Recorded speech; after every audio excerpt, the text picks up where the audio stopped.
Mapagpalang araw po sa ating lahat. Ang aking pong bahagi ngayon ay Genesis, Kabanata 33, talata 1 hanggang 4. Nagkita sina Jacob at Esau. Natanaw ni Jacob na dumarating si Esau kasama ang 400 niyang tauhan. Kaya't pinasama niya ang mga bata sa kani-kanilang ina. Nasa unahan ang 2 asawang lingkod at ang kanilang mga anak. Kasunod si Leah at ang kanyang mga anak, at sa hulihan si Raquel at ang anak nitong si Jose. Umuna si Jacob sa kanilang lahat at 7 ulit na yumukod hanggang sa makarating sa harapan ng kapatid. Siya'y patakbong sinalubong ni Esau, niyakap ng mahigpit at hinagkan. Nag-iyakan ang magkapatid. Ito ang salita ng Diyos. Amen. Magandang araw po sa ating lahat. Narito po ang aking daily devotion sa Genesis chapter 33 verse 5 to 8.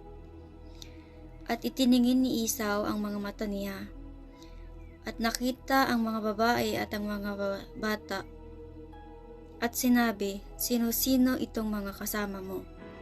At kaniyang sinabi, "Ang mga anak na ipinagkaloob ng Diyos sa iyong lingkod." Nang magkagayoy, nagsilapit ang mga alilang babae, sila at ang kanilang mga anak, at nagsiyukod.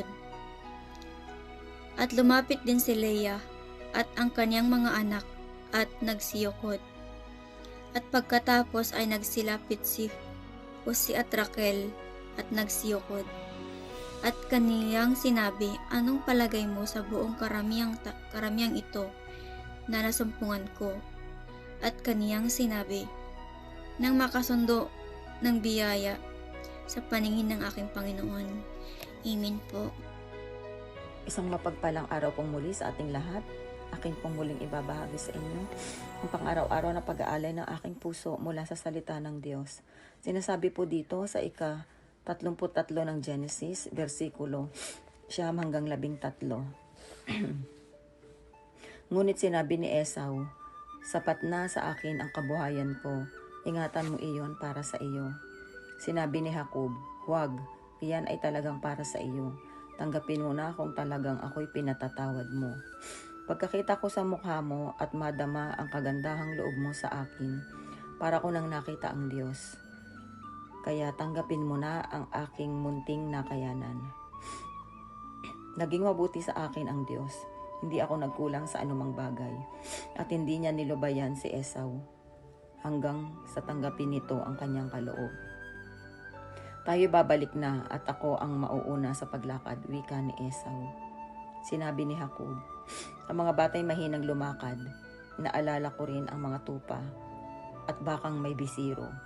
Kung tayo'y magmadali para makatipid ng isang araw, baka naman mamatay ang mga ito." Ito po ang mga salita ng Diyos. Amen. Ang aklat ng Genesis, Kabanata 33, versikulo 14 hanggang 18. At ang sabi, "Mabuti pa, mauna ka na at kami susunod sa inyo. Sisikapin ko namang bilis-bilisan ang lakad hanggang kaya ng mga hayop at bata, at mag-aabot din tayo sa Seir. Kung gayon, pasasamahan ko kayo sa ilang tauhan ko," sabi ni Esau. "Hindi na kailangan, labis-labis na ang iyong kagandahang loob sa akin," sabi naman ni Jacob. Nang araw na yon, ay umuna na si Esau papuntang Seir. Pumunta naman si Jacob sa Sukot at nagtayo roon ng kanyang toldang tirahan at kulungan ng mga hayop, kaya tinawag na Sukot ang lugar na iyon. Mula sa Sukot, si Jacob ay tumawid sa Shechem at nagtayo ng kanyang tolda sa isang parang sa tapat ng lungsod. Nagbalik siya sa Kanaan matapos manirahan ng matagal sa Mesopotamia. Ito ang salita ng Diyos. Amen.